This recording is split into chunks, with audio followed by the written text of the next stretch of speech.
Greetings, my friends. Welcome to the Let's Get Gritty podcast with yours truly, Dr. India White. I'm so thrilled to be here with you. I'm ecstatic. We just got done with the FCTM Florida conference, met a lot of the tribe there, a lot of my great friends, and a wonderful, wonderful time to celebrate with leaders across the nation the great things that are taking place in Florida. I hope that you guys are staying very cool out here because it is very warm here. It's just been faithfully in the 90 degrees.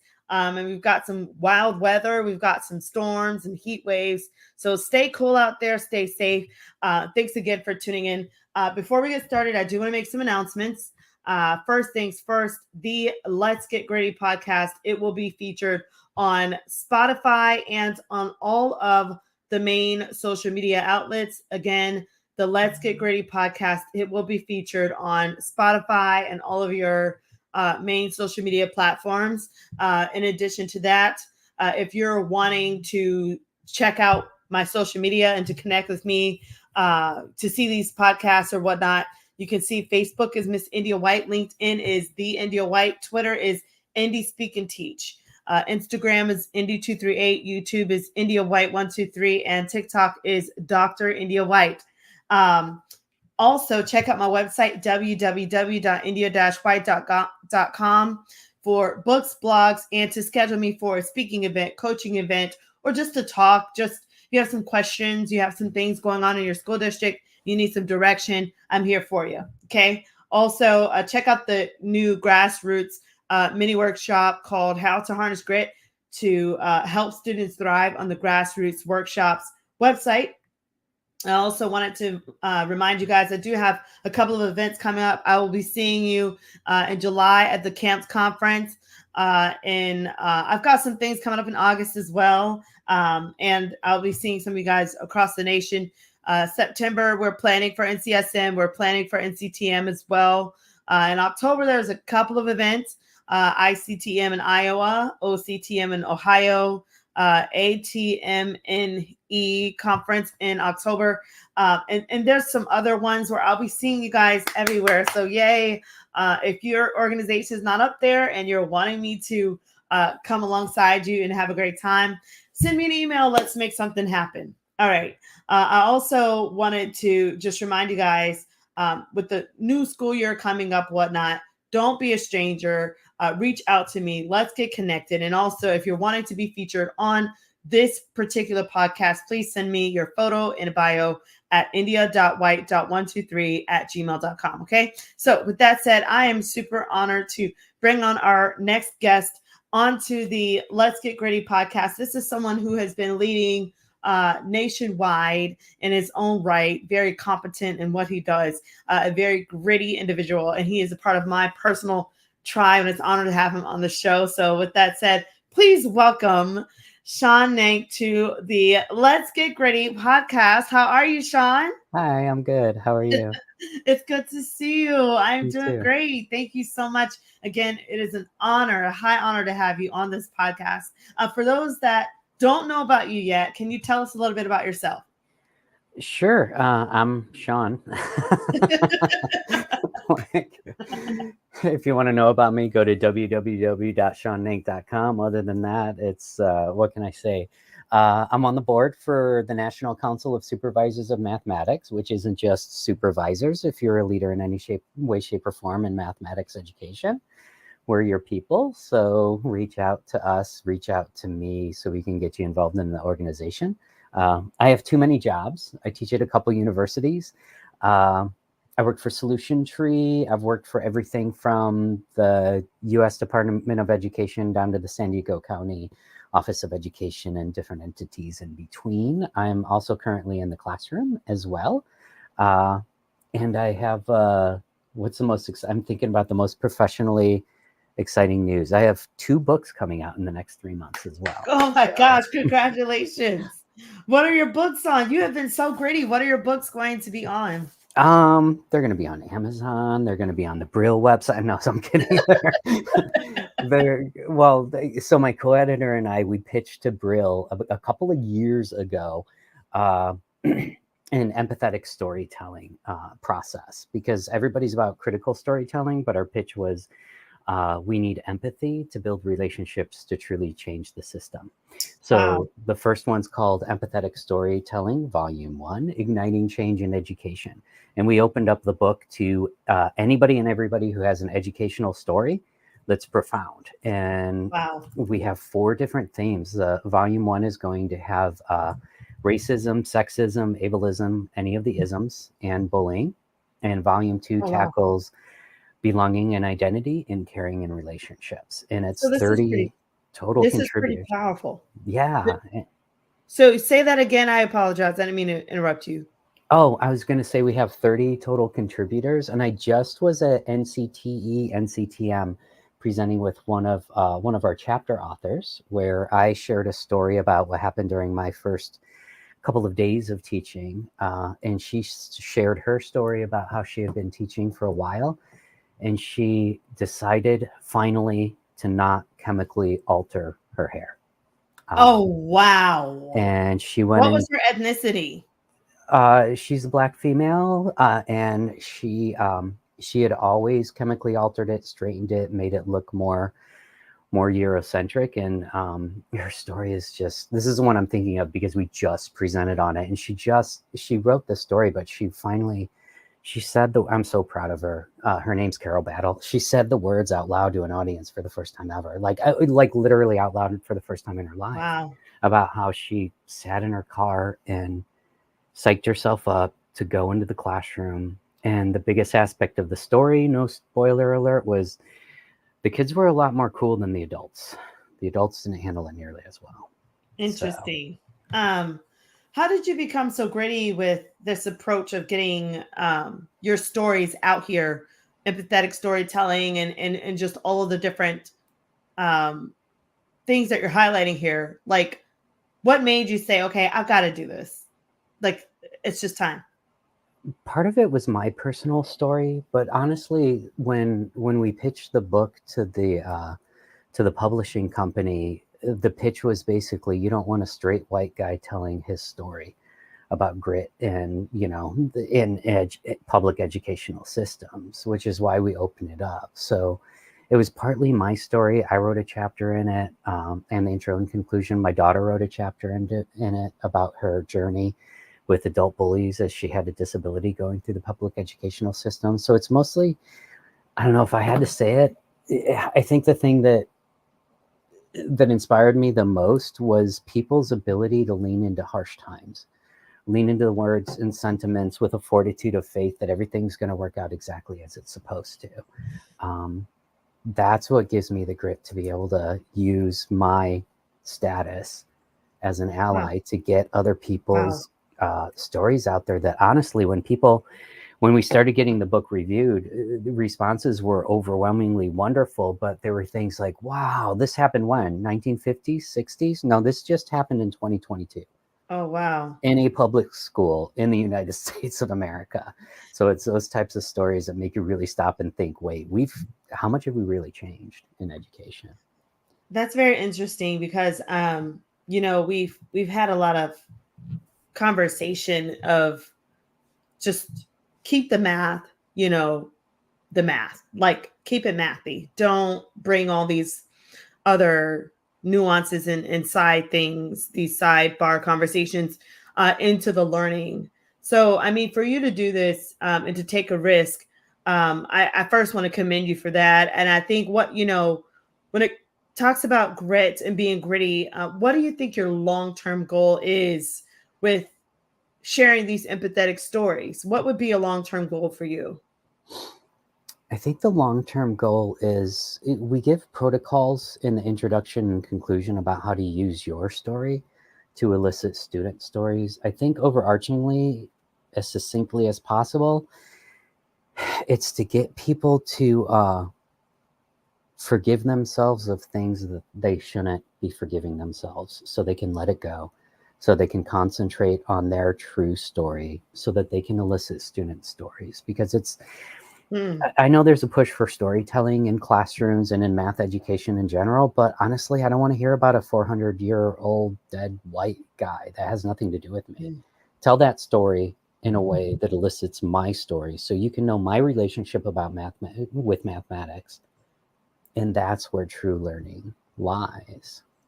So then my question, Sean, is this: what about the people that are like, okay, you could tell a story, but I still don't know how to move forward and to be a difference maker when it comes down to implementing certain changes in the way of work, policy, and things like that? What advice do you have for them? To use, so when we talk about storytelling, a lot of people, well, actually, I'm not going to assume everybody knows about the windows and the mirrors. So when you tell a story, you use it as a, so if I'm telling you a story right now, I'm offering you a window into my world. And at the Yeah. same time as I'm telling the story, it's a mirror, if I if I choose to look in the mirror, to reflect on who I am and what my intentions are in the world. A lot of people are starting to talk about creating storytelling as a doorway, so the person who's listening to the story gets to walk into your story. But in the book, in the introduction, I talk about creating an empathetic gateway with your story. So the best way you can tell a story in or out of the classroom is so that it becomes a collective story. So if I were to tell you a story right now about a journey I had, say like the first time I ever took a dance class, Hmm. it would be me telling the story so you could understand me. But the main premise, especially in an educational setting, is trying to see how the story resonates with you. So it's not just my story or just your Yeah. story. It becomes organically a part of our story so we can So, understand each other. so the thing, I think this is beautiful, but the first thing I keep thinking about are like some of the people that might not care. For instance, I had a teacher that um, she in my history class, I was in second grade, and she had asked the class, um, raise your hand if you're what did she say? Raise your hand, yeah, if your family owned slaves. Raise them high. And she had I was the only African American. She had everybody raise their hands. It was wild, right? And I think it did affect my desire towards history. Like I'm not really a big history buff because that's kind of triggering. It's kind of traumatic. Mhm. But I think of that and I share that story. But what about the people that are just still calloused and they're like, I mean, what about like the math?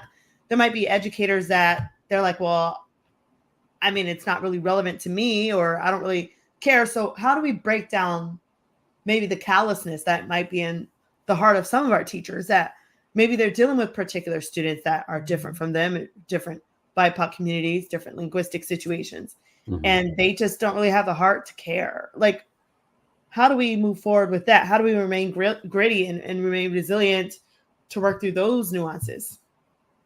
By realizing that we need to create a community of people who understand, so that the people who do exactly what was done to you become the minority.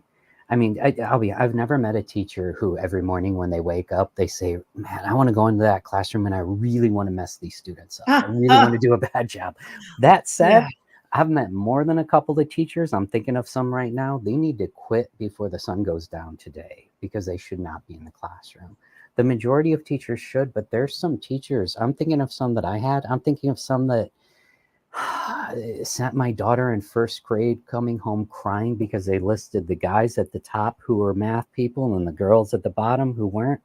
And the teacher said, girls, you need to think more like the guys, and then Oh you'll be wow. better at math. And she was it. So there's definitely people who, I mean, you can make money, you can make more money elsewhere. Maybe you shouldn't be a teacher. So I have a lot of respect for, I've had more than a couple of conversations with teachers who, after the conversation a year or two later, they quit the profession. They're a lot happier. Their students have somebody in the classroom who's an ally in this type of work and who isn't creating Interesting. even more trauma. I would say I'm thinking about Dr. Muhammad's book, Transforming School Culture. In it, he talks about four different types of people. One of the four types of people is fundamentalists. But then he goes deeper in the book and he talks about four types of fundamentalists. So when Hmm. you tell me your story, I'm thinking, what type of fundamentalist is this teacher? Because there's three types. We can get them on our side. But there's one type, there's Hmm. no way you're ever going to get them on your side. So they need to feel like they are off this bus and we're leaving without them. And they Yeah. are in the extreme minority. And not only that, but we are, as colleagues, going to in a safe space, maybe, but if it's extreme, maybe not in a safe space, call them out on what they're doing. See, I think this is beautiful what you're talking about and having like that sense of agency and advocacy for learners. And that has been something that I am starting to hear more of. Like there's more of a buzz going around nationwide of people really saying, like, for instance, the whole DEI initiative, like, well, what if I'm in a predominantly white institution where we don't really have students of diverse backgrounds, marginalized students, marginalized populations? Do I still need equitable practices? Well, sure you do. And we still need to advocate for students and making sure that we're meeting them where they are. So, with that said, how do we continue to, I guess, with the fan around so that we can continue to promote agency and advocacy for change, so that teachers realize that even if you're teaching a class full of gifted learners, they still need to have that advocacy and they still need to feel protected emotionally, socially and whatnot. I'm going to steal your words here. I know you were on a podcast recently. Great podcast, Vanessa, the math guru. Yes, You yes. started talking about diversity, and I loved what you said about it, because so my answer to that, and I'm thinking about your answer too, is I've been saying for a few years now that there's a diversity of diversities. And I've been saying that for the longest time. And it's like, so we need champions of extremely specific types of diversity that are vastly underrepresented. At the same time, we also need to know that as we're advocating for our pockets of diversity, we need to open the conversation to all diversities. I mean, let's be honest, there's a trinity that I love the aspect of grit, and I can tell you why I would not be where I was today if it weren't for grit and just a faith in the educational system. But there's three things that are going to annihilate your grit, and they build on each other. Number one, if you're not a guy. Number two, if you are not white. And number three, if you have a disability, especially if it's a hidden disability. Wow. That's a trinity of things that are going to stack up against you. And eventually the system is going to ensure that you are not going to succeed. So if anybody says, wow, I don't have a diverse classroom, I'd say spend 5 minutes talking to your students. I guarantee you there's kids in there. Like, you're going to look at them and you're going to say, I don't have diversities because I have a binary class. We're having too many binary conversations in a non-binary world. Yeah. Statistically speaking, wow, if you're teaching 5 classes, you're going to have at least one non-binary person in there. There is an aspect of diversity. So it's a matter of opening it up, not just looking at one aspect of diversity, but looking at all aspects of a diversity while realizing that that's a part of who the person is. And if you don't see that, then you're not going to see the person. So any teacher who says, I have no diversity in the classroom, my first thought and my first question is, how are you teaching and what's the student voice like in the classroom? Because maybe you definitely have diversity in your classroom. Wow. You're just not hearing it and paying attention to it. And this is powerful because we talk about true teaching eventually turns into facilitation, scaffolding to facilitation, where the student voice should be, at the max in the classrooms to take up most of the time. And I think that, when teachers care enough to say, just because you all look like you're not diverse, that still does not mean that I should come in here with a callous heart. I remember last year's NCSM, I had some wonderful teachers, and they were about to walk by my session on equitable practices because they said, oh, my class is all white. I don't need that. We don't need that. And I remember saying, well, why don't you sit and check it out and see? And believe it or not, they were probably some of the most contributing teachers at that session, because they realized this is a deception. There is a deception that if they're not BIPOC, they're not Black, Spanish, whatever, then they're not diverse. Then I don't need equity. This is deception. It's like us versus them. It's this race versus that, and it's not that. Equity is a all-encompassing thing that all students need, whether you're dealing with socioeconomic status, race, religion, language, gender, whatever. They all, and as you can tell, that's like my thing. It's like a soapbox. We all need it. We all need equity, even traveling, going to the airport. There's all different types of equitable practices, using escalator instead of all those stairs, having ramps for those that have wheelchairs, all different types of things. And so how do we then convince teachers, like, don't be deceived in thinking that you don't need to support your students and to provide those accommodations? Yeah. And you're making me think of something else too. Um, two things. Number one, the further you go on in math, the less colorful your class is. So if you're Mm. teaching pre-calc, AP Calc at the high school level, you're going from, even if you're in a diverse background, by the time you get to AP, it is majority white. And I would say for those teachers, you're reminding me of my first year. I wrote about this in the book, chapter 2, first year of teaching, 99.5% white community in a south suburb of Chicago. And I would say those teachers who walk by your sessions saying, I only have white kids, they need it even more, because there's reasons why I moved to Southern California, because Chicago is extremely diverse, but it is it's the most segregated city I've ever seen. Wow. So I wanted to be somewhere more integratedly diverse. So if you have 100%, 90% white student population, they need this even more, because they're Yeah. not getting the daily interactions to realize how connected we all are. So I would actually double down on that. Like what Yeah. I went through in my first year of teaching, I had a person at the district office slip extremely racist poem into every teacher's mailbox. And long story short, I didn't let go. I took them on, hired 2 lawyers. They tried firing me in February, but they couldn't. And it was a long journey. But during that journey, with a 99% white student population, I cannot tell you how many kids came to me, because everybody knew what was going on. How many white kids came to me and said, thank you? And I'm like, for what? Giving you a test Yeah. last week. They're like, no, I never knew anybody thought this way. I mean, I had It's so kids in my powerful. classroom who would turn on, I'm going to date myself, The Cosby Show. And then people would run into the room Yeah. saying, turn this, explicit words galore. This is not going to be played in my classroom. So if you got an entirely or mostly white population, you need this even more than diverse I classrooms. just don't understand.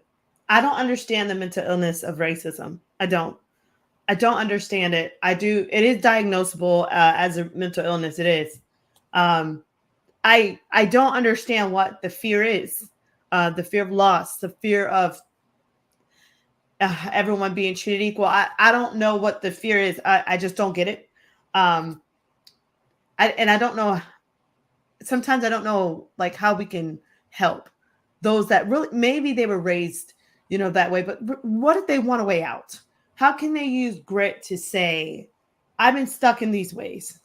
I've seen the world through this type of lens, but maybe I need to try some of the things that we're discussing on the show today. What advice do you have for those that maybe they do want change, they just don't know how? I would say we have all the cliche things that have been around for a while, like the best way to get over your racism is to meet. So if you were strongly against the Hispanic population, meet somebody who's Hispanic, see that there's a person. I don't believe in that, because what that causes for a lot of people, when it's extremely ingrained in their family for generations, that just teaches them how to hide the racism more, which is even Mm, more dangerous. It becomes more implicit. It becomes more subtle. I think, interesting. yeah, I think one of the biggest things, and I can answer your question. I wish somebody would invite me to an Ignite, because I always wanted to say this in a 5-minute Ignite, like bring up the Yeah. topic of, it's going to sound weird, but a white guy's perspective on racism, because I've Oh been my on both gosh. sides of this story. I've That's been in the gold. rooms with the white guys who have said the things, and in all honesty, the biggest thing is fear. And I'm going to tell you right now, Yeah. it's the fear that if the others have the same power that we have, they'll start treating us exactly like we've been Oh. treating them for hundreds of years. And see, the thing is, That's being the other, right? That fear is not even in us. Like that's not even a thought. Like we're not raised. So when we have stories growing up, we're not raised up, oh, your ancestors were, in slavery. So when you get power, make sure you show them. Like that's not like a conversation. That's right. not, it's like, okay, you went through this, but guess what? You're in America. We're grateful. Contribute. Be a great American citizen. Achieve the American dream. Love people. Treat them all equally. Plus, we have a spiritual aspect. So this is why it just doesn't make sense to me that somebody intentionally wakes up. And I think it's so draining and has to have so much energy to hate someone, to Yeah. really be biased and stereotypical and hate. Like I couldn't live that way. The thoughts of oh wait, because you're this race, because you're this language, because I've got to treat you like this, I got to bring you down, I got to steal, I got to, like, the energy, it has to be toxic, it has to be taxing. I don't know how people live like that. Like, I don't know. Like, and how long does this go? Like, I mean, I've seen kids 4, 5. Like, well, there's a certain age that they're just precious and they don't care. They don't know, right? And these kids will come up to me, beautiful little white babies, come up and hugging me, loving me, right? Because it's natural. But then I'll see kids that go to hesitate to hug and then they think, and then they like give that look of like concern. And then they start Yeah. blushing, and it's like, what was that? Who said what? What is going on? So I don't know how we can overcome this, as a people, as educators. We've got to start somewhere, and I think it starts by having honest conversations, not bashing anybody, but trying to understand both sides. What do you think? What should we do? What can we do? I think one of the biggest things is, and I hate to say this again, but I'll say it again, is leaning into stories and realizing that excellent TED Talk on this, that none of us are a single story. Oh, And it's wow. just leaning into the aspect of the realization of I'm going to steal a phrase from feminist philosophy, the epistemologically privileged position, Oh, wow. which basically says that I, as a straight white man, will never know anything other than what it's like in this society to Hmm. be that. But what I can do is listen to what the stories are and use. I mean, there's something that went down at a conference just a week ago with me as a guy. I'm going to say something about it because women noticed something that was inappropriate and they're probably not going to say something about it. So I'm thinking, hey, I'm a guy. I have more power and authority to be able to say this and be taken Wow. seriously. So I'm going to say something about it. So it's a That's matter of powerful. just being an ally. But at the Oh, same time as wow. I say that, there's you have to be careful with allyship as you're listening to people's stories because you have the aspect of white savior complex.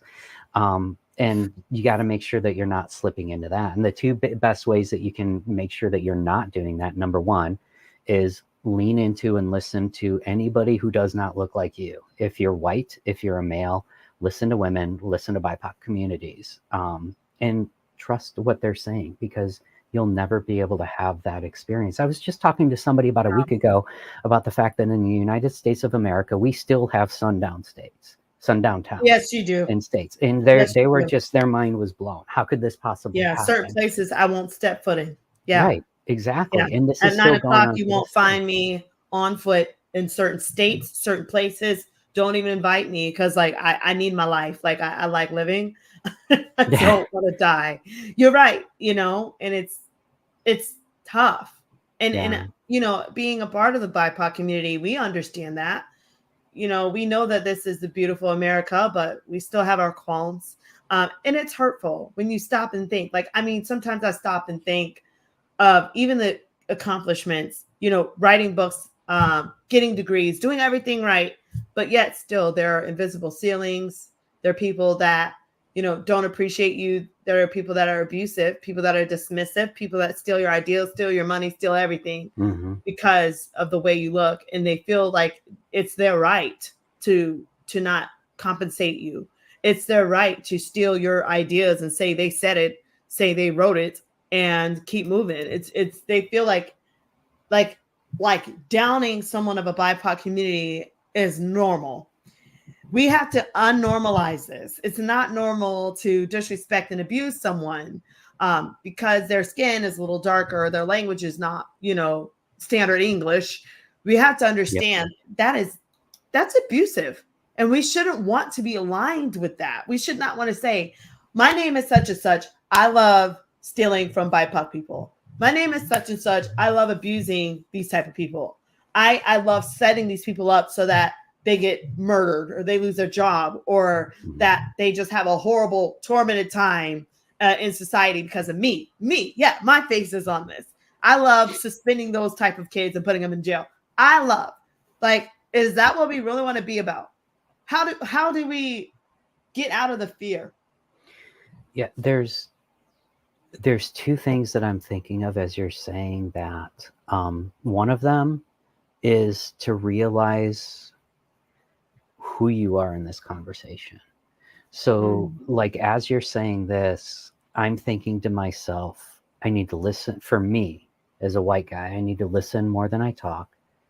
I need to understand Mm. as much as I possibly can a perspective that I will never truly understand. So, like, I'm reminded of one day I was walking down the street with my best friend for like 30 years, and he looks at me and he says, "Sean, it's time to go." And I'm like, "What are you talking about? We're having a great time." He's like, "No, it's time to go." And I'm like, "What are you talking?" I just had no Yeah. idea. He's like, I want to say it to you straight. You're a white guy walking down this street with a black guy. And trust me right now, it is time to go. And I thought, oh my God, he noticed things that I don't have to notice. Yeah. So it's a matter of understanding as much as you can perspectives that I will never be in, so that then when I'm in those rooms, I can use my power and my status to say the things that need to be said, and I don't have to worry about it as much because I'm still going to be. So when you were talking about the aspect of people stealing your ideas and whatnot and trying to gain credibility, I was thinking two things. Number one, yeah, I just had a conversation with somebody who I thought they were stealing my ideas, but guess what? When they steal my ideas, it's different from when they steal your ideas, because the system's set up to perpetuate that and enact Yeah. the ability for them to do it to you even more, and it takes more away from you. So we need to Yeah. also realize that it could be a similar story, but it has an entirely different outcome. I can have somebody look at me funny at a conference, and I know that it's not, well, it might be because of the hair, it might be because I wear a kilt, but that's it. I stop there, as opposed to somebody Yeah. looking at you funny at a conference, wondering exactly what that looks about. I don't have that stress. So we need to It's talk about that and overwhelming. call the And people out. yeah, it's, that stress is very overwhelming. And to even work with people like that and to partner with people that you thought they had your best interest and it was just a facade. Like, and then you start being around them and their true colors come out and then they make you feel inferior, especially that part. People will intentionally go out of their way to make you feel inferior because you're African American and you don't belong, you're the token. I've heard it all. Yeah, and it's like, how do you, even anyone in the BIPOC community, um how how do we move forward? How do we do better? How do we challenge ourselves to do better on either side of the fence? But definitely those that might feel like they have to enforce this superiority of, well, you're different, so we have to make sure you feel low. We pay low. We demote you. We don't. How do we move forward as a people? It's going to be difficult, but I think there's enough people. There's what's that Martin Luther King Jr. saying? In the end, we'll not remember the words of our enemy, but the silence of our friends. There's a Ah, lot of people who are yes, being very silent right now, who want yes. to speak, but And it's don't know abuse. It's how. abuse. It's abuse. Now, Because when you don't say anything, it feels like you're siding with those that are doing wrong. If you're in an organization and people are nasty and doing things and you don't say anything, you're right there with it. You're right there with it. And it's like, when people see someone get murdered and they don't say anything, it's like, we just sat there and watched it happen. So it's, how do they, it's fear. How do they overcome that fear of being the one to take a risk to say something, on behalf of someone else, and to yeah, know that they're doing what's right? I think one of the biggest ways, and I'll be more honest than I probably should be with you right now, but I don't care. It's fine. I notice in me points in time where certain people in our community feel me out so that they can see if I'm a part of that straight white guy group.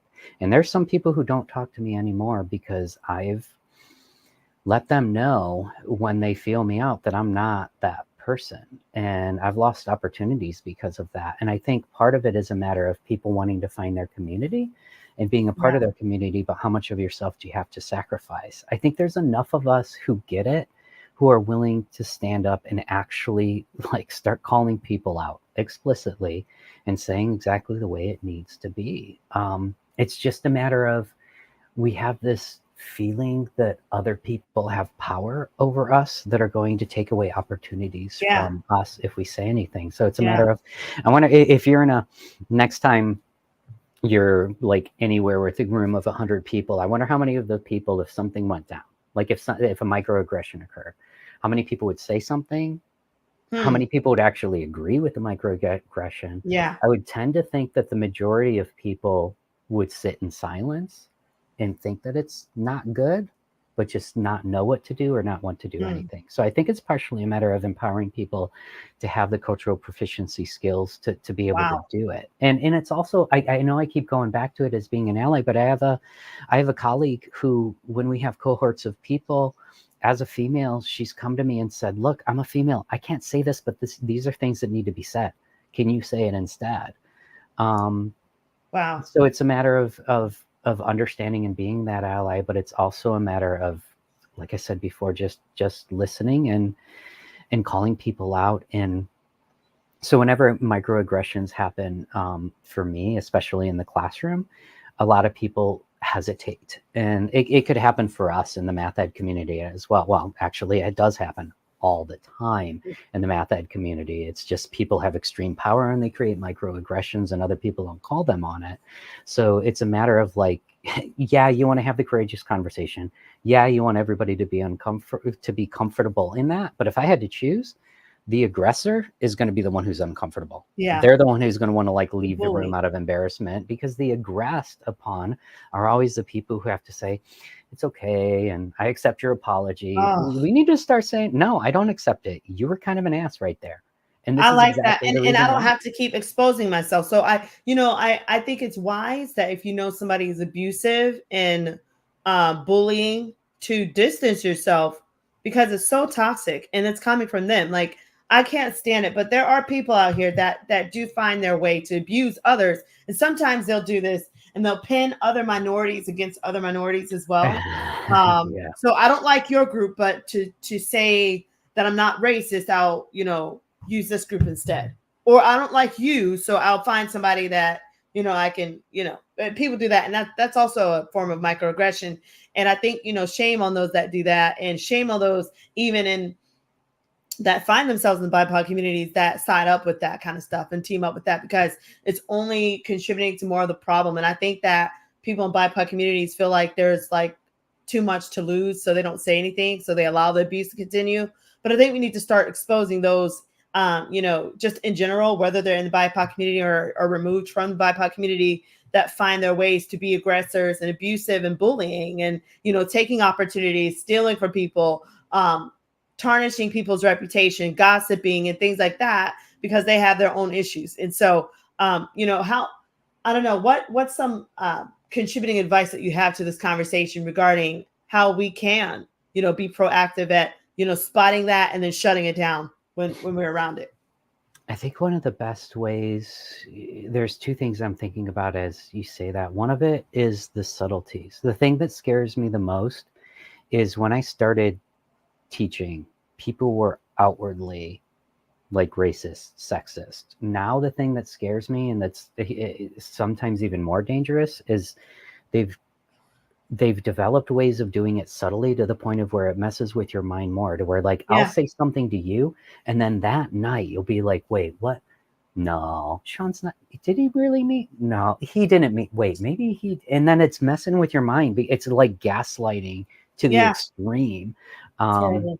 and so it's a matter of understanding those subtleties and being able to call out those subtleties. So like I've had conversations before where like a white guy's done something that's like, no.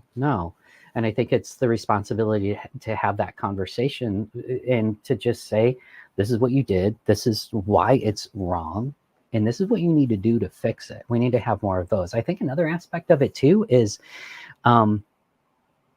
there's some people in our math ed community who talk the talk and don't walk the walk. Like they'll put out Mm. there, I want a code of conduct if I'm going to present at this conference.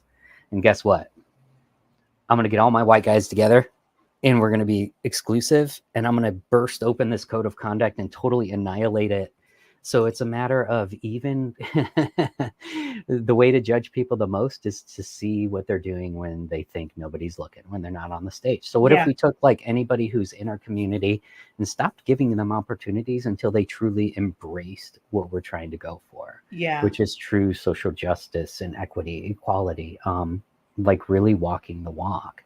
Wow. Having said that, there's a lot of people who even if they want to do it, they don't know how to do it. So it's a matter of having those conversations and realizing that, like cultural proficiency, we're all on the continuum. It's a Wow. lifetime of work. So It is. it's initiating the conversation, but then always having that conversation Yeah. immediately. Like don't wait. Have the conversation right then and there. We have to be more proactive, and we've got to do better as a people.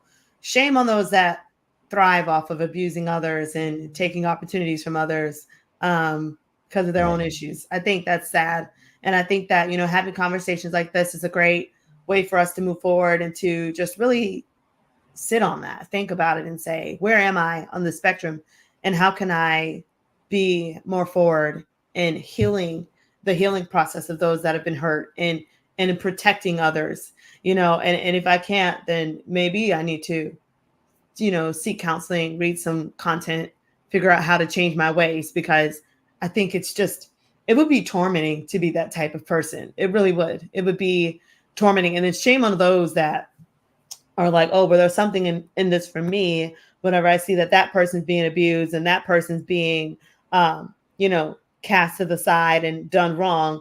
So I'm the replacement. So, whoa, there's opportunity for me. So I'm going to let them just annihilate that person, abuse that person so I can get in. Shame on that too. It shouldn't Yeah. be that way. It shouldn't be that you want to partner with anybody like that. Right. So I think that, we've got some work to do, but it's wonderful to have this conversation, and to know that not all hope is lost, but that we're continuing to move forward, and I can't wait to see as we continue to implement more cultural proficient practices and trainings, and having these conversations, having everyone at the table. I think that there's going to be forward change for not only the math community and educational leaders, but also for our students alike. So, with that said, Sean, thank you so much for coming on the show. How can we reach you for those that might want to contact you about your books? Congratulations, by the way, or they're wanting to link up with you for a project or whatnot.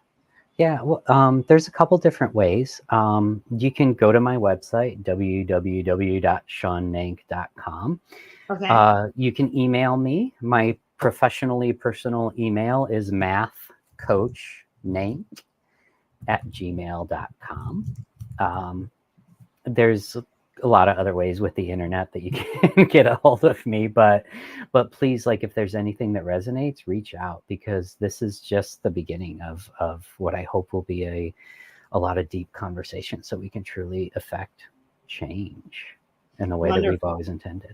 Wonderful. Well, Sean, thank you so much. It has been a high honor to have you. Looking forward to seeing you at NCSM and beyond. And we're going to work on getting our doctorates together as well. Um, Our honorary buy them yes, doctorates. we will. Yeah, We yeah. definitely will. So thanks again for joining the show and for being amazingly gritty. Congratulations on your 2 books. And guys, thank you so much for watching the Let's Get Gritty podcast today with yours truly, Dr. India White. Remember, I'll see many of you guys at some of these events coming up. We've got camps around the corner in July. We have NCSM in September, NCTM. We have ICTM. We've got OCTM. We've got ATM and E and beyond. If you're wanting to follow me on social media, there you go. My Facebook handle's there. Facebook is Miss India White. Twitter is Indie Speak and Teach. TikTok is Dr. India White and beyond. Check out the website, www.india-white.com, for books, blogs, and to schedule for any type of event to help you out. And guys, it has just been a phenomenal time here on the Let's Get Gritty podcast. Thank you so much again. Until next time, stay gritty. See you, Sean. Thank you.